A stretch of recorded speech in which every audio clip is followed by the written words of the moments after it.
Köszönöm szépen a meghívást. Alsó családdal már nem is tudom, 2 vagy 3 éve dolgozunk együtt.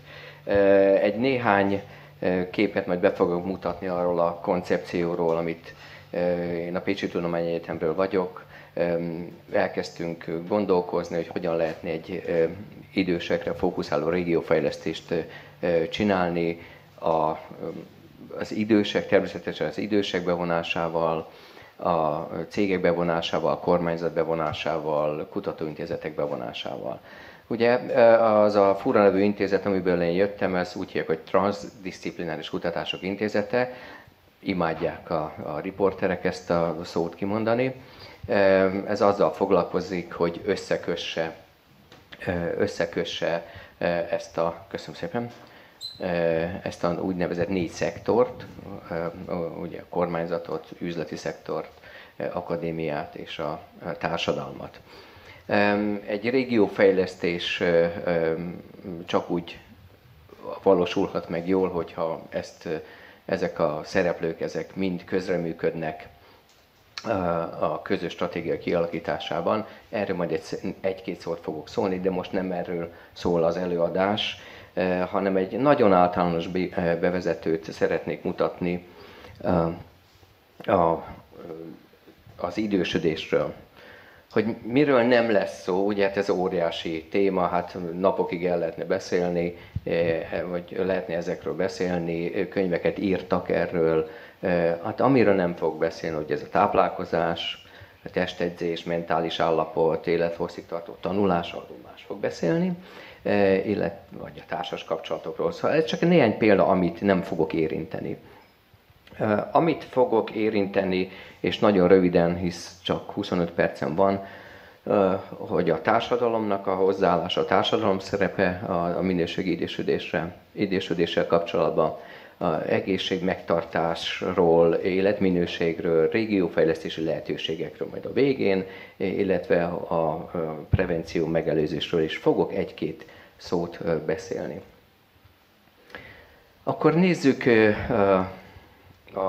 az aktív idősödés, ugye erről beszélünk a legtöbbször, hogy ne csak otthon üljünk, hanem próbáljunk úgy megöregedni, vagy idősödni. Legyen az szó, hogy megöregedni, ez nem egy pejoratív dolog, hogy minél kevesebb időt töltünk az ágyban, minél tovább vagyunk egészségesek.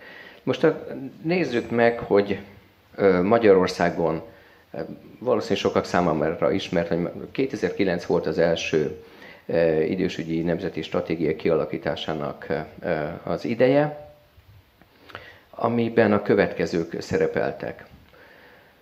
Hogy az aktivitását tartsa meg az idős ember, ugye függetlenségét, illetve is minél hosszabb ideig tartsa meg, illetve a társadalmi szerepvállalásról, felelősségvállalásról is szó volt, hogy a társadalomnak mi a szerepe. A másik szempont az volt, ami hangsúlyos volt ebben a stratégiában, hogy a negatív sztereotípiák csökkentése, ugye a foglalkoztatásnak a növelése, önkéntesség, illetve a jövedelembiztonság. Na most azért megkérdezném az itt ülőket, hogy mi valósult meg ebből? Mi az, amit most nem tudnánk ezek közül felsorolni, mert azt mondanánk, hogy hopp, ezt kiúszhatjuk a listáról, mert ez megvalósult. Most annyit tudni kell, hogy az én tapasztalatom Magyarországgal kapcsolatban, az idősödéssel kapcsolatban az 6 éves, amikor én hazaköltöztem külföldről. Nem vagyok tisztában, hogy előtte mi volt, szóval nem éltem itthon. Azonban látom azt, hogy ezek még mindig följönnek. Ugye a negatív sztereotípiák, azok még mindig megvannak. Önkéntesség, erről többet beszélünk egy másik fórumon, nagyon kevés önkéntes van. Jövedelembiztonság, gondolom, hogy a nyugdíjak azért úgy növekednek, hogy abból már jobban meg lehet élni, mint 2009-ben, hát ezt illenék. De nézzük is meg, hogy mi is az, hogy idős, öreg vagy agg, hogy ezek mennyire pejoratív szavak. Ugye azt tudjuk, hogy különböző felosztása van az időskornak.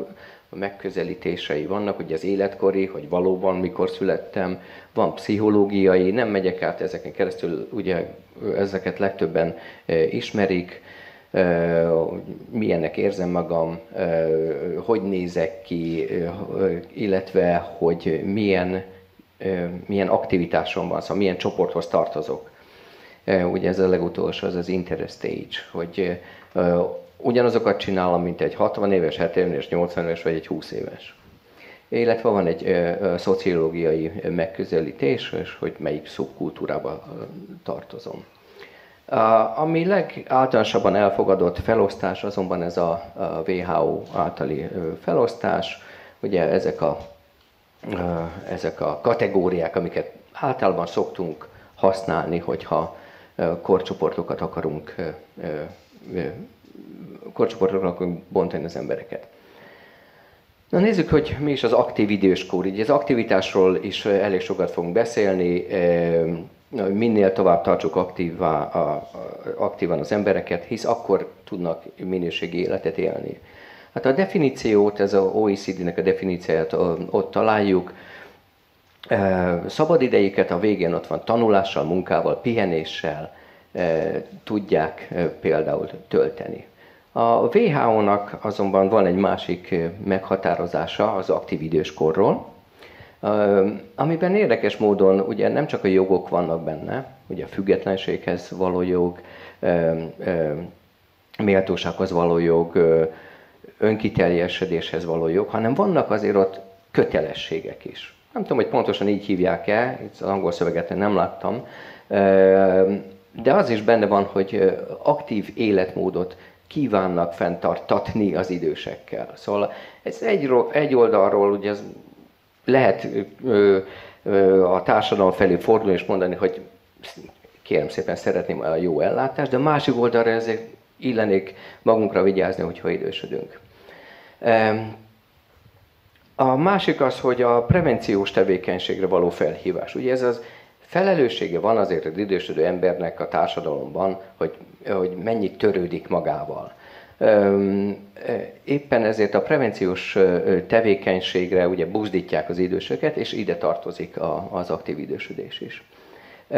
Nagyon fontos, ugye, hogy az idős csoport az nem homogén csoport, ugye mutattam a felosztásokat, éppen ezért más eszközökre, más szolgáltatásokra van szükségük. Illetve, hogy a generációk közti kapcsolat, kommunikáció is rendkívül fontos, ugye elfogadása az időseknek, illetve az időseknek az alkalmazkodása, szóval ez oda-vissza egy hangsúlyos probléma is, illetve feladat is. Nézzük európai számokat, hogy hány idős ember él Európában, illetve mit jelent ez a társadalomnak. 2015-ben ezüstkorú 55 év fölötti majdnem 200 millió ember élt, ez a 39%-a az európai össznépességnek. Amiért a számokat oda raktam, mert néhány szót azért fogok mondani erről az ezüstgazdaságról, ugye az az egyik fő tevékenységünk, amit együtt dolgozunk a Somogyi családdal is, hogy azért lássuk itt számokat is, hogy ez egy gazdasági lehetőség is a társadalom és a gazdaság számára is. 3,7 trillió euró költése van az 55 év fölöttieknek évente. 2025-re, ami már nincs messze, ez majdnem duplázódni fog. Szóval az európai GDP-nek hát majdnem egyharmada, lassan az egyharmada lesz. Ami ez egy jelentős, ez a harmadik legnagyobb gazdaság a világon, az ezüstgazdaság. Szóval erre fejleszteni szolgáltatásokat és termékeket, az gazdaságilag is megéri az országoknak. Nézzük a magyarországi számokat. Ez azt mutatja, hogy 65 évesnél idősebbeknek az eloszlása. Hát ez csak számadatokat mutat, ugye legtöbb idős ember Pesten él, ami azért jó nekünk, mert ha elég sokan máshova akarnak költözni, ahol olcsóbb az élet, nem kell nekik annyi rohanás, nem valószínű, hogy hetente járnak színházba. Azonban ez nem százalékosan mutatja az eloszlást, hanem csak abszolút adatokat mutat. Ez azt mutatja, hogy ha én az idősekre akarok valamit fejleszteni, alsó mocsaradra szeretném hozni őket, mert azt mondom, hogy éljenek itt, mert itt minőségi életet élhetnek, akkor ezek a cél megyék. Ez csak azt mutatja, hogy hogyan változott a népesség az elmúlt időben. Majdnem minő csökkent, ugye Pestre ment a legtöbb ember, ezek azonban nem az idős emberek, hanem inkább a fiatalok munkát keresnek. Hogyha megnézzük, hogy a 65 évesnél felettiek arányát a népességben, Európában, hát Magyarország, hát nem tudom, mennyi van, biztos van rajta ezen valami lézer is. Hol van Magyarország? Itt van Magyarország. Ugye elég előkelő helyen vagyunk, ami azt mutatja, hogy a magyarországi népesség azért az eléggé öregedő európai szinten is. A 80 évek felettiek szintje is azért elég jelentős, mint látjuk. Szóval Magyarországnak különösen fontos szerepe lenne abban, hogy az idősekkel foglalkozzon és minőségi idősödési lehetőségeket biztosítson nekik. A családi állapot azért meghatározza eléggé a minőséget, hogy hogyan éljük meg az öregségünket. Itt azt látjuk, hogy a legtöbb idős az házasságban él, azt hiszem 46%. Egy jó részük azonban özvegy, szóval az is egy 40% körüli özvegy, hát látjuk a férfiak-nők közti különbséget. Itt van egy kevés elvált, illetve még kevesebb hajadon vagy nőtlen. Ugye miért fontos ez? Hát, hogyha szeretnénk például a környékre hozni idősödő embereket, ez nagyon fontos lesz az a tényező, hogy milyen a családi állapota. És ez azért fontos, mert hogyha megnézzünk egy külföldi, ez Angliáról szóló kimutatás, vagy egy táblázat, ami azt mutatja, hogy miért mennek az angolok egyik országból a másikba. A legtetején mondjuk ezt elég könnyű mutatni, a legfontosabb tényező az időjárás. És nagyon szépen köszönjük, hogy nem zúg az eső, így. Annyit tudunk, ugye, hogy ezt mindig azt mondjuk, hogy ez a térség mediterrán térség. Szóval olyan dolgokra építeni, ugye egy gazdasági fejlődést, vagy ide vonzani embereket, ami máshol annyira nincsen, ez a legjobb. Ugye ez nem egy utánozható valami, szóval ennek a hangsúlyozása azért az nagyon fontos, hogyha az embereket ide akarjuk vonzani. Valahol látszik, hogy a második a családi állapot, és ezért mutattam az előző ábrát, hogy aki elvált vagy özvegy, az sokkal könnyebben mozog, mint hogyha családban él. Nézzük az életminőségét, egészségmagatartás néhány szóban, hogy miért is öregedjünk meg. Mi is az életminőség? Hát körülbelül azt szokták mondani, hogy ez ugye boldogsággal egyenlő, ami mellé azért lehet egy kérdőjelet tenni, ami azt jelenti, hogy a vágyainkat, amit hosszú távra elterveztünk, azokat meg tudjuk valósítani.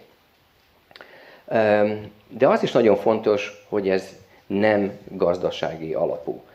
Persze itt is vannak szintek, de van azért jó néhány kimutatás, ami mutatja, hogy a leggazdagabb országok azok nem a legboldogabb országok. Szóval itt nem az a lényeg, hogy itt most mindenkinek a zsebébe pénzt tömjünk, mert attól az életminősége nem fog úgy javulni, mint amennyi pénzt töltünk a zsebükbe, hanem az életminőséget kell javítani. Például ugye az egészség, szóval éppen ezért az egészségre való fókuszálás az elég fontos, családhoz való tartozás, emberi kapcsolatok, másoknak a segítése, itt van az önkéntes hálózatnak a szerepe például, illetve a külső és belső békesség és társalgás. Az ember társas lény természetesen, nem akar egyedül olyan helyre menni, ahol egy elhagyatott, nem tudom, erdő közepén él, hanem egy olyan területet kell kialakítani, egy olyan közösséget, ahova szívesen jön. Amikor csináltak egy felmérést, ez jó régi, szóval ez egy 20 éves felmérés, azért hát nem elég sokan, 5-10% az azért nem olyan sok, de azért voltak emberek, akik azt mondták, hogy az ő jólétük az abszolút rossz. Szóval ez nagyon a Gauss görbének az alja, akik nagyon nincsenek megelégedve az élettel. Érdekes módon a nőknek a teljes hiánya a megelégedettségnek az magasabb. Az egészségmagatartás ugye ez egy másik fontos dolog, ami el is várt valamennyire az idősödő emberektől, aminek különböző részei vannak. Ugye az egyik a prevenció, a preventív magatartás, a másik a beteg magatartás. Ugye ez azt jelenti, hogy ha beteg vagyok, akkor tessék elmenni orvoshoz, megvizsgáltatni magam. Illetve nem is tudom, valamit elírtam. Ugye az a magatartás, hogy fel is akarjak épülni.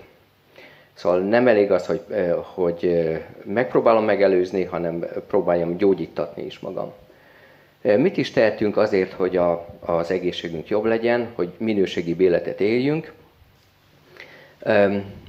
Az egyik az öngondoskodás, szóval nyugodtan lehet vitaminokat szedni, olyan szereket, táplálékkiegészítőket, amik megnövelhetik az egészséges életperiódusunkat. A táplálkozási szokások, ugye ezt nem kell hangsúlyoznom, hogy mennyire fontos, hogy megfelelő súlyban legyünk. Majd mutatok egy ábrát, hogy Magyarország hol áll ebben az elhízási görbén, illetve az egészségtudatosságnak a fontossága. Hogy mennyit tehetünk az egészségünkért, ezt az ábra mutatja, hogy ki mennyire, a különböző korcsoportok mennyire értenek azzal egyet, hogy sokat tehetünk, az a kék, a piros szín, az, hogy nagyon sokat a kék, ugye a sokat az a piros, illetve hogy nem tehetünk, vagy nagyon keveset, az ott a tetején van. Ahogy látjuk, a korral nő azoknak a száma, akik azt mondják, hogy nem nagyon tehetünk az egészségünkért semmit, vagy nagyon keveset.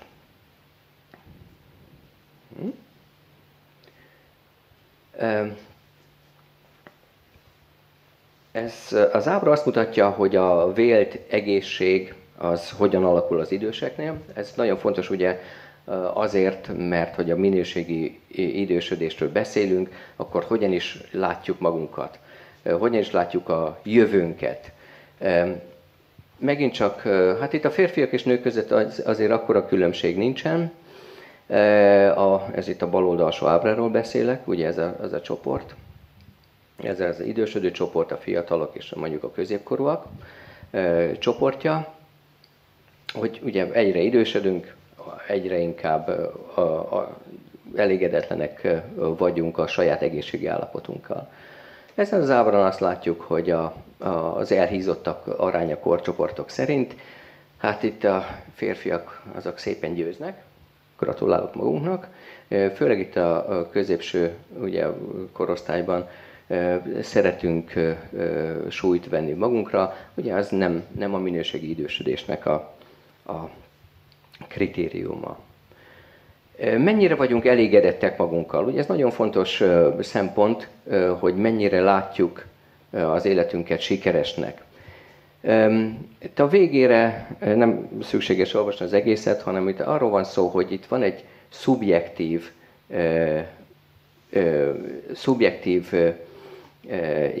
tényező is, hogy hogyan érezzük magunkat. Mennyire vagyunk elégedettek az életünkkel? Ez egy másik kimutatás, ez egy sokkal frissebb kimutatás, ami korcsoportokra osztva mutatja azt, hogy nagyon elégedetlenek vagyunk attól kezdve a nagyon elégedetlenig. Azt látjuk, hogy ezek a nagyon elégedettek, férfiak és nők, szerencsére ez a csoport, ez mindig magasabb, mint az elégedetlenek csoportja. Ahogy nő az életkorunk, egyre kevésbé vagyunk elégedettek az élettel. Valamiért itt van egy ugrás itt a középkorban, amikor középkorok vagyunk, itt hirtelen megnő az elégedetlenek embereknek a száma.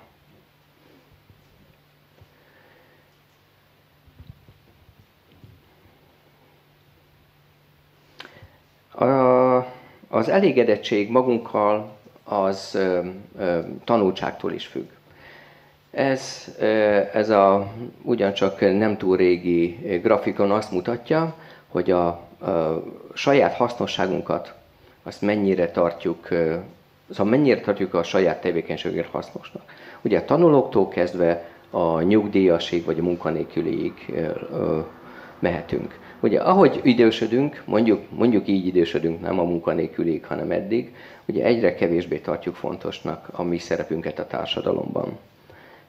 Sajnos a nyugdíjasok, ugye ez magyarországi adat, az jó lenne, hogyha magasabb lenne ez a grafikon.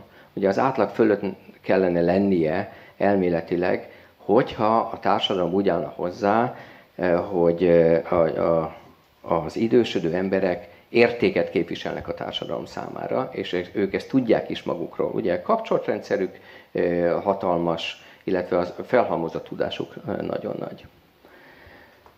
Végülis azt mondják, hogy az embert 4 dimenzióban kellene vizsgálni.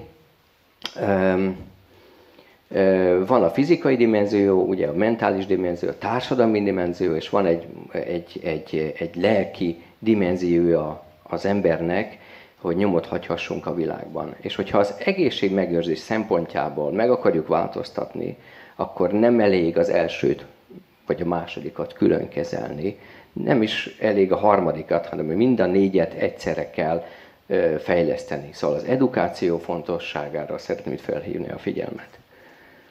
Szóval az életminőség ugye növelni akarjuk, és ugye erről szól nem csak ez a konferencia, hanem azért a társadalomnak, a kormányzatnak ez lenne a szerepe, hogy az életminőségét hosszú távon növelje. Azt csak úgy lehet csinálni, hogyha mind a 4-et fejlesztjük. Egészségi állapot és megelőzés, hogyan lehet segíteni. Ez a saját adatunk például igényfelméréssel, mire van szüksége az időseknek, milyen betegségekben szenvednek, nem megyek végig ezeken az adatokon, ezt a saját adataink, és illetve itt lesznek majd a fejlesztések, hogy ezekre érdemes, ugye igényfelmérés után érdemes fejleszteni szolgáltatásokat, termékeket, mert hogy ez biztosítja ugye a jobb életminőséget, mert hogy arra van szükségem, akkor természetesen azzal meg leszek elégedve, ha elég jó minőségű a szolgáltatás vagy a termék, boldogabb lesz a társadalom, illetve ne felejtsük el, és szeretnék itt megint visszamutatni, hogy ez egy gazdaságfejlesztési hatása is van, ami nem csak az időseknek segít, hanem elég sokat a fiataloknak, ugye munkahelyet biztosít, nem vándorolnak el. És itt nagyon röviden szeretnék kapcsolódni erre a gazdaságfejlesztési lehetőségre itt a Dél-Dunántúlon. Ugye az egészségipar lehet, hogy nincs mindenki ezzel tisztában. Az egészségipar a magyarországi tekintetben jobb a Dél-Dunántúlon, mint a többi térségben. Például lehet fejleszteni, ugye, majd mutatok egy-két grafikon a legvégén, különböző szolgáltatásokat, egészséges étkezés kapcsolatban lehet. Ezek a lehetőségek ott bal oldalon lehet edukálni az idősödő társadalmat, ugye rehabilitáció, gyógyturizmust lehet kialakítani. Egy csomó szektor, mint látszik ott ezen a kis grafikonon, nem tudom mennyire lehet olvasni, ugye építőipartól kezdve agráripar, oktatás, IT tud kapcsolódni. Szóval ez nagy lehetőséget mutatna, és adna a térségnek. És a legvégén szeretnék mutatni két grafikont. Az egyik azt mutatja, hogy a magyarországi átlag, ez a piros pöttyös, itt, az, hogy el kell olvasnom, gyermekorvos, illetve háziorvos jut 1000 emberre.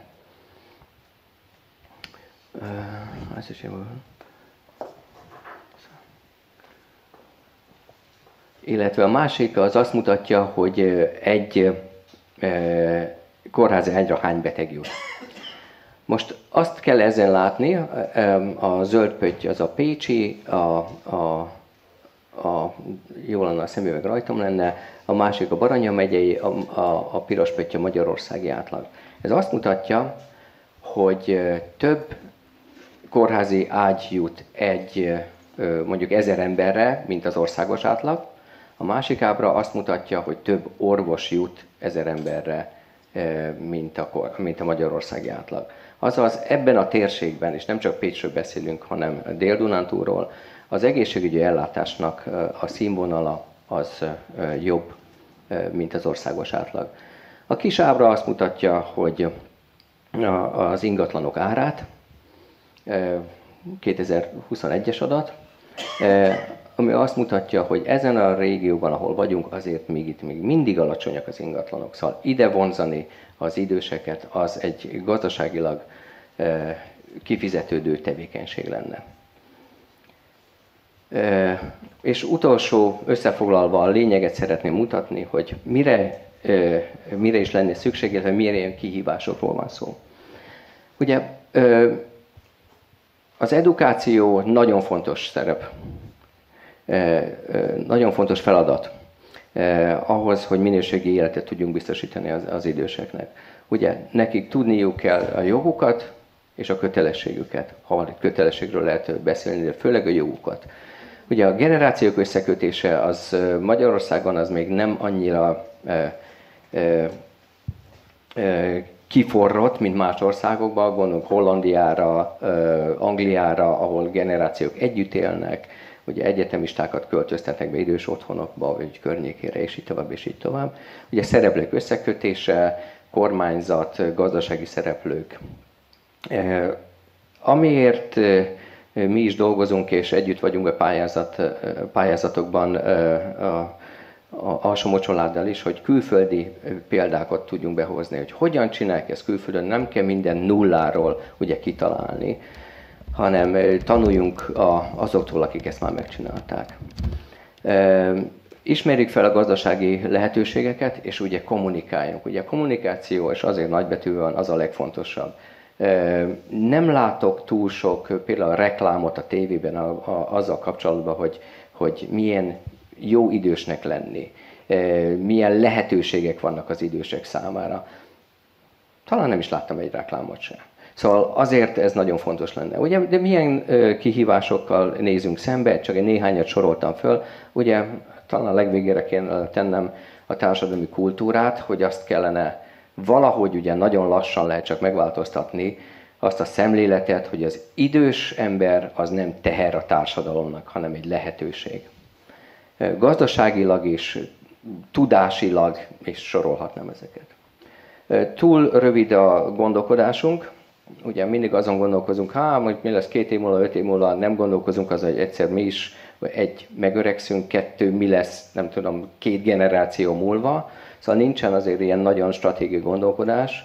A kommunikáció, mint említettem, az elég gyenge azzal kapcsolatban, hogy az időseknek milyen lehetőségeik vannak, és hogy miért érték az idősödés.